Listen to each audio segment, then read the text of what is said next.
1600 में east India company को बनाया गया था एक चार्टर के थ्रू जो इशू किया था ब्रिटिश एम्पायर ने, जो इसको एक राइट देता था, एक एक्सक्लूसिव राइट था जो कि सिर्फ ईस्ट इंडिया कंपनी को दिया था ब्रिटिश एम्पायर ने कि वो जाए और इंडिया में ट्रेड और बिजनेस कर सकते हैं। इन 1813 में इस चार्टर को अमेंड किया गया, रिन्यू किया गया एक एक्ट के थ्रू, जिस एक्ट को नाम दिया गया चार्टर्ड एक्ट ऑफ 1813। यहाँ मैं बता दूँ, जो चार्टर्ड होता है इट्स काइंड ऑफ ऑर्डर जिसे इशू किया जाता है ताकि कोई किसी चीज़ को अथोराइज किया जा सके। जैसे जहांगीर ने फर्स्ट टाइम इशू किया था फरमान to British India company so that they can do duty free trade in Bengal. तो इसी तरह का ये एक चार्टर था जो ब्रिटिश ईस्ट इंडिया कंपनी को इशू किया था ब्रिटिश एम्पायर ने कि वो इंडिया में जाके ट्रेड कर सकते हैं, और ये एक्सक्लूसिव था, कोई भी और ब्रिटिश जो कंपनी है या कोई इंडिविजुअल है वो यहाँ पे ट्रेड नहीं कर सकता। सिर्फ जो ईआईसी ईस्ट इंडिया कंपनी जो थी वो ट्रेड कर सकती थी इंडिया में। अब क्या होता है, 1813 में जो चार्टर था उस टाइम इसको रिन्यू किया गया through an act, chartered act of 1813। However the legal name of the charter is east India company act of 1813। ये लीगल नेम था इस एक्ट का। इसको चार्टर्ड एक्ट इसलिए कहा जाता है क्योंकि जो चार्टर्ड ब्रिटिश एम्पायर ने इशू किया था ब्रिटिश ईस्ट इंडिया कंपनी को, उसको रिन्यू करता है, इसलिए इसको चार्टर्ड एक्ट कहा जाता है। इन चार्टर्ड एक्ट्स में जनरली क्या होता था कि जो ब्रिटिश ईस्ट इंडिया कंपनी है उनके क्या राइट्स है और वो क्या क्या कर सकते हैं, किस किस चीज़ में कमोडिटी में ट्रेड कर सकते हैं, जो कैसे है, जो ट्रेड का जो रेवेन्यू होगा वो ब्रिटिश ईस्ट इंडिया कंपनी और ब्रिटिश एम्पायर के साथ कैसे शेयर होना है, ये सब रूल्स इन चार्टर्ड में होते थे और ये टाइम टू टाइम रिन्यू होते थे। जो ये चार्टर्ड एक्ट है फर्स्ट टाइम 1813 में रिन्यू हुआ, उसके बाद 1833 में, after every 30 years, and after that 1853 में इसको अमेंड किया गया, या फिर आप कह सकते हो कि रिन्यू किया गया। और 1853 में इसमें एक प्रोविजन ऐड किया था कि अब ये जो है वो लास्ट चार्टर्ड एक्ट होगा, इसके बाद इसको रिन्यू करने की ज़रूरत नहीं है। बट व्हाट हैपेंड इन 1857, जब 1857 का रिवॉल्ट होता है तो उसके बाद एक एक्ट आता है, the government of India act 1858। ये एक्ट आया था 1858 में आफ्टर रिवॉल्ट ऑफ 1857। ठीक है, इस एक्ट को the act of good governance भी कहा जाता है। इस एक्ट में कुछ चेंजेस लाए गए, जो अब एडमिनिस्ट्रेटिव फंक्शन था ईस्ट इंडिया कंपनी का वो ट्रांसफ़र करा गया, ब्रिटिश एम्पायर ने खुद के पास ले लिया उसको। And after that in 1861 first council act पास किया जाता है, the council act of India. The council act of 1861। इसके पहले 1858 में जो एक्ट आया था उसमें दो चेंजेस हुए थे। एक चेंज था जिसमें द गवर्नर जनरल को रिप्लेस किया गया था वाइसरॉय से, और जो वाइसरॉय था वो एक सिंगल पर्सन नहीं होता था, वहाँ एक काउंसिल होती थी जिसको एग्जीक्यूटिव काउंसिल ऑफ वाइसरॉय कहा जाता था। अब यहाँ पे देखना ये है कि इन एक्ट्स को काउंसिल ऑफ एक्ट्स क्यों कहा जा रहा है। देखिए, जब ऑफिस ऑफ गवर्नर जनरल जो था उसको रिप्लेस किया गया वाइसरॉयज ऑफिस से, अब वाइसरॉय के पास एक एग्जीक्यूटिव काउंसिल होती थी। अब जो भी डिसीजंस होते थे जो ये काउंसिल होती थी ये लेती थी, तो जो भी एक्ट्स इसके बाद पास किए गए वो इस काउंसिल के थ्रू जाते थे। काउंसिल पास करती थी क्या क्या चेंजेस लाने हैं, क्या चेंजेस नहीं लाने हैं, इसलिए जितने भी एक्ट्स इसके बाद आते हैं उन्हें काउंसिल एक्ट्स कहा जाता है।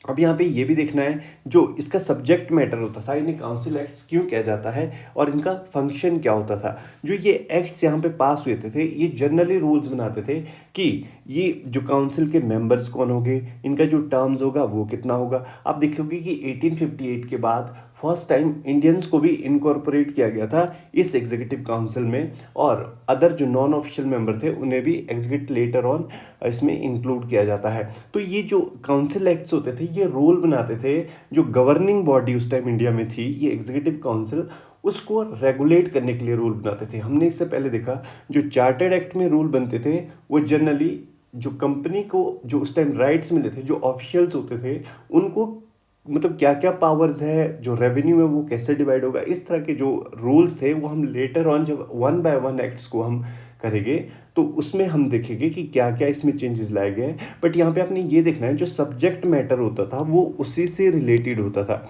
चार्टर्ड एक्ट में जो इनके ब्रिटिश एम्पायर क्या क्या पावर इनको देती थी और कैसे रेवेन्यू का डिस्ट्रीब्यूशन होना है। जो एग्जीक्यूटिव काउंसिल, जब एग्जीक्यूटिव काउंसिल जो काउंसिल एक्ट ऑफ इंडिया आए तो एग्जीक्यूटिव काउंसिल में कौन मेंबर होगा, कितना टर्म्स होगी और क्या क्या रूल्स बना सकते हैं, कैसे रूल्स बना सकते हैं, इससे रिलेटेड होता था। अब आप देखोगे जो लास्ट काउंसिल एक्ट है दैट इज इन 1909, जिसको मॉरले मिंटो रिफॉर्म्स भी कहा जाता है, ये भी काउंसिल एक्ट ऑफ इंडिया है। ठीक है, उसके बाद आप देखोगे 1900, 19 एंड 1935 में इनको कहा जाता है the government of India act. The government of India act, इससे जो आप देखोगे जो जर्नली ये डील करते हैं, इट डील्स विद किस तरह से जो कंसोलिडेशन है वो टेरिटोरियल एंड कॉन्स्टिट्यूशनल जो रिफॉर्म्स है इंडिया में कैसे लाए जा सकते हैं, ये दोनों इससे रिलेटेड करते हैं। और ये आफ्टर 10 ईयर्स बाद आते थे। 1919 में ये 1909 में कहा गया था कि अगले 10 साल बाद इसको रिव्यू किया जाएगा और इसमें भी कहा था कि अगले 10 साल बाद रिव्यू किया जाएगा, जबकि जिसके लिए जो साइमन कमीशन 1927 में आता है, बट वो एनी हाउ डिले हो जाता है आफ्टर जो 3 राउंड टेबल कॉन्फ्रेंसेज होती है उसके बाद जो है 1935 गवर्नमेंट ऑफ इंडिया आता है। ठीक है, अब आप देखोगे कि इसमें जो इनका जो सब्जेक्ट मैटर होता था वो था टेरिटोरियल कंसोलिडेशन, मतलब कि टेरिटरी को कैसे यूनाइट करना है, और मेन जो था इसमें जो सब्जेक्ट मैटर है गवर्नमेंट ऑफ इंडिया एक्ट में दैट इज कॉन्स्टिट्यूशनल अमेंडमेंट, कि कॉन्स्टिट्यूशनल जो गवर्नमेंट है वो गवर्नमेंट के जो फंक्शन है उसको कॉन्स्टिट्यूशन के हिसाब से कैसे बनाया जाए, मोर डेमोक्रेटिक कैसे बनाया जाए, ये सब्जेक्ट मैटर इनका। So this is all about, तो आपको डिफरेंस पता लग गया होगा chartered acts, council of India act and government of India acts में। ठीक है, अब हम वन बाय वन जो फर्स्ट टाइम पास हुआ था 1773 वहाँ से स्टार्ट करेंगे और गवर्नमेंट ऑफ इंडिया 1935 तक वन बाय वन डिस्कस करेंगे। So let's start. एक क्विक रिवीजन कर लेते हैं हमने अभी तक क्या देखा है। जो ब्रिटिशर्स थे वो इंडिया आए थे 1608 में as traders in the form of East India company. जो ईस्ट इंडिया कंपनी इंडिया आई थी उसके पास एक एक्सक्लूसिव राइट्स था ट्रेडिंग का इंडिया में under the chartered granted by the queen Elizabeth. Queen Elizabeth ने एक चार्टर्ड ग्रांट किया था ईस्ट इंडिया कंपनी को कि they have the exclusive rights of trading in India. ठीक है, जो बक्सर के बैटल तक है, जब 1764 में बैटल ऑफ बक्सर होता है उस टाइम तक जो ईस्ट इंडिया कंपनी है वो purely as a trading body होती है। But after the battle Buxar 1765 से obtained the right of Diwani. In 1765 कंपनी obtained the दिवानी राइट्स, और दिवानी राइट्स का यहाँ पे मतलब है rights over revenue civil justice of Bengal, Bihar and Orissa. अब यहाँ पे ये रेवेन्यू कलेक्शन का काम भी करते थे और सिविल जस्टिस का भी जो राइट्स था वो कंपनी के पास चला जाता है इन 3 प्रोविंस, बंगाल, बिहार एंड उड़ीसा का।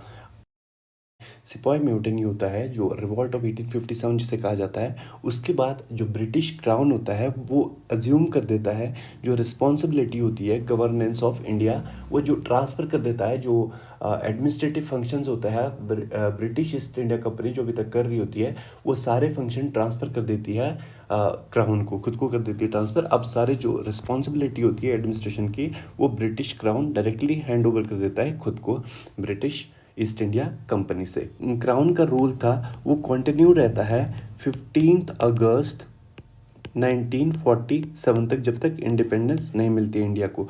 अब जैसे इंडिपेंडेंस मिलती है इंडिया उसके साथ ही 15 अगस्त 1947 को जब इंडिपेंडेंस मिलती है तो हमें एक नीड होती है कॉन्स्टिट्यूशन की। ठीक है, अब हम देखेंगे जो ये पहले जो इंडिपेंडेंस से पहले आप देखेंगे कंपनी का जो रूल था, उसके बाद जो ब्रिटिश क्राउन ने डायरेक्ट अपने पास जो रूल ले लिया था एडमिनिस्ट्रेशन का, उस दौरान दोनों ही टाइम पीरियड में बहुत सारे एक्ट्स पास किए गए हैं। जो इंडियन कॉन्स्टिट्यूशन है वो बेस्ड है, जो इसके रूट्स है वो इनसे ड्राइव किए गए हैं। बहुत सारे एक्ट्स जो है प्रोविज़न जो है वो इन एक्ट से ड्राइव किए गए हैं। तो हमें इंडियन कॉन्स्टिट्यूशन एंड पॉलिटी को बेटर तरीके से समझने के लिए सबसे पहले इन एक्ट्स को जानना बहुत ज़रूरी है। तो इसमें जो है वो टाइम पीरियड 2 भाग में डिवाइड किया गया है। पहला है कंपनी का जो रूल था वो था 1803 से 1858 तक, और जो दूसरा है वो है the crown rule, that is from 1858 to 1947।